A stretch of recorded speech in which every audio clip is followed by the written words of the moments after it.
que l'Afrique est pauvre, sauvage, avec des guerres, des conflits, sans nous préciser que c'était leur vache à lait. Nous poussons parfois nous-mêmes à avoir peur d'y retourner pour les vacances ou pour développer, car on a été trop déracinés.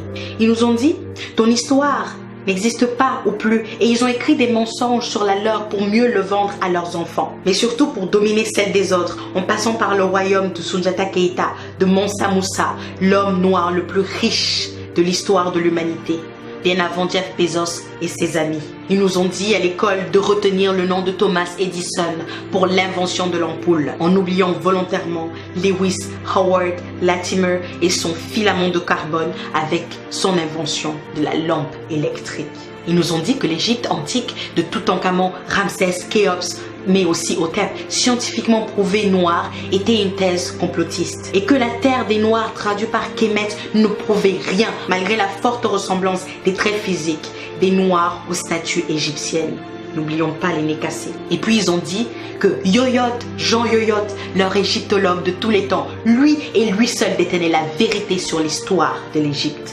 Mais que le travail de Cheikh Anta Diop est une imposture, car c'est à eux de choisir comment s'écrit notre histoire. Ils nous ont dit, nous allons garder vos objets d'art dans nos musées pour qu'ils ne soient pas détruits ou gaspillés, comme avec l'os d'Ishango du Congo, la preuve la plus ancienne de l'utilisation du savoir des mathématiques dans l'humanité et qui a été initiée par les Noirs. Ah non! Il faut surtout pas leur dire que des choses utiles ils ont inventées. Ils nous ont dit qu'ils ont fait la première déclaration des droits de l'homme en 1789, alors que la charte du Mandingue existe depuis 1236 et prônait déjà la paix sociale dans la diversité, l'inviolabilité des personnes humaines et de l'éducation, l'intégrité de la patrie, la sécurité alimentaire, l'abolition de l'esclavage ou encore la liberté d'expression. Quelle coïncidence! Ils nous ont dit, vous n'avez pas de civilisation, d'inventeurs, de chercheurs, de scientifiques, de philosophes, en passant par Thalès, Pythagore ou Hérodote. Ils nous disent aujourd'hui qu'ils sont là pour nous aider, pour lutter contre le Covid alors qu'ils n'arrivent même pas à le contrôler. Nous aider à nous délivrer de la famine avec leurs produits exportés, de nous délivrer des guerres que certains d'entre eux ont créées dans leur propre intérêt. Alors, ils ont créé des ONG pour donner du sens à leur vie, sans toutefois aider la vie de celles qu'ils prétendent protéger. Ils sont venus avec le FMI, la France-Afrique, le CFA, l'ECO et même le UN aujourd'hui. En toute sincérité, ils nous ont dit, et on y a cru pendant des siècles et des siècles jusqu'au 21e. Sincèrement, éperdument, naïvement, on s'est laissé convaincre et on a accepté ces mensonges. Et aujourd'hui, on nous traite de complotistes lorsqu'on veut rétablir l'histoire qu'ils ont falsifiée. Sommes-nous si faibles? Avons-nous oublié les recherches de Cheikh Anta Diop sur l'Égypte antique noire et leurs prouesses mathématiques, arithmétiques, scientifiques, agricoles et en médecine et en architecture, en littérature mais aussi en politique? Avons-nous oublié Madiba Mandela, Angela Davis, Thomas Sankara, Rosa Parks, Patrice Lumumba, Martin Luther King, Myriam Makeba, Malcolm X, Aimé Césaire et tous les autres? Et puis à moi, ils m'ont dit, ça y est, tu as la nationalité. Comme Adama Traoré, ta vie va changer. Et mes origines les ont toujours obsédées. Ils m'ont dit, il faut t'intégrer. Je me suis exécutée et j'ai parfois oublié mon passé. Ils m'ont dit, oublie ton passé pour avancer, alors que c'était juste pour me manipuler. Ils m'ont dit, arrête de parler, de te victimiser. C'est mieux ici comparé aux États-Unis. Chez nous, il y a l'égalité, du moins sur le papier. Ils m'ont dit, ta coiffure ne convient pas au poste. Je suis allée défriser, tisser, les cacher. Ils m'ont dit, ton accent est trop prononcé. J'ai commencé à whiteiser. Ils m'ont dit, ton nom n'est pas assez francisé. J'ai pensé à le changer.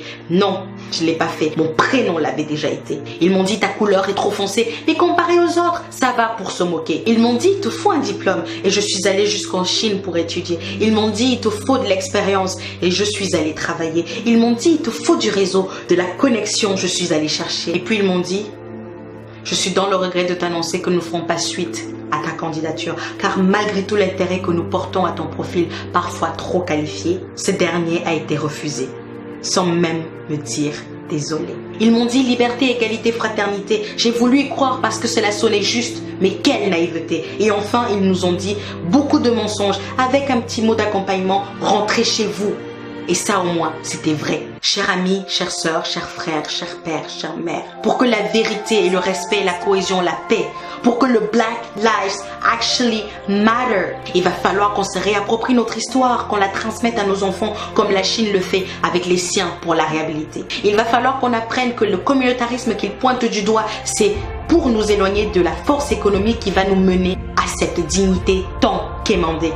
Il va falloir consommer noir ou buy black. Cela va nous faire avancer. Il va falloir rentrer en Afrique, comme ils le disent, rentrer chez vous, pour que le continent soit enfin développé. Il va falloir qu'on se réapproprie nos terres que la Chine achète par milliers pour ne pas se retrouver expropriés. Il va falloir qu'on construise notre identité sans oublier notre passé. Il va falloir qu'on se réapproprie notre économie avec l'aide d'investir au pays. Il va falloir qu'on ait l'estime de nous-mêmes avec les vidéos de Mukwesa, Grandeur Noire, Pensée Kamit, Lenny Muga, Kemi Seba, mais aussi Crazy Sally et Soudei. Il va falloir comprendre la politique pour s'asseoir en tant qu'égal face à l'Asie. Je parle de la Chine. Il va falloir tous les jours appliquer ce qui a été dit pendant les rassemblements d'Adama et de George, car ce n'est pas fini.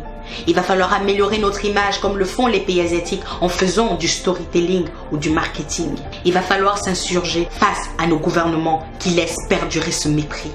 Il va falloir dénoncer, mais il faudra agir aussi. Il va falloir qu'on garantisse à nos enfants, aux enfants de nos enfants, un monde dans lequel ils puissent vivre égaux et libres, à moins que vous vouliez que The Doll Experience se répète sans fin à l'infini. Il va falloir qu'on leur dise qu'il faut qu'ils soient fiers de cette couleur ébène avec plusieurs nuances et coloris. Il va falloir détruire les chaînes mentales. Il faut que ce soit définitif. Il va falloir leur répéter tous les jours qu'ils sont beaux, forts, brillants, intelligents, courageux et créatifs. Il va falloir leur dire qu'ils ne doivent laisser personne décider de qui ils sont ou doivent être dans cette humanité parfois racisée. Il va falloir leur dire que personne ne fait le choix d'être noir ou blanc car ce sont des couleurs créées pour diviser. Il va falloir se demander si nous allons continuer d'accepter qu'ils nous dictent notre conduite et surtout qu'ils nous autorisent cette liberté ou allons-nous l'arracher. Il va falloir être prêt car ça va être difficile. C'est un combat qu'ensemble nous allons, main dans la main, gagner pour que le racisme ordinaire, institutionnalisé, systémique, étatique ou ethnique soit enfin dans ce monde éradiqué. Il va falloir arrêter de nous plaindre pendant une semaine et puis retourner à nos seules filles. Plouf! Lutte oubliée. Et enfin, il va falloir se demander, et si c'était moi? Au TEP.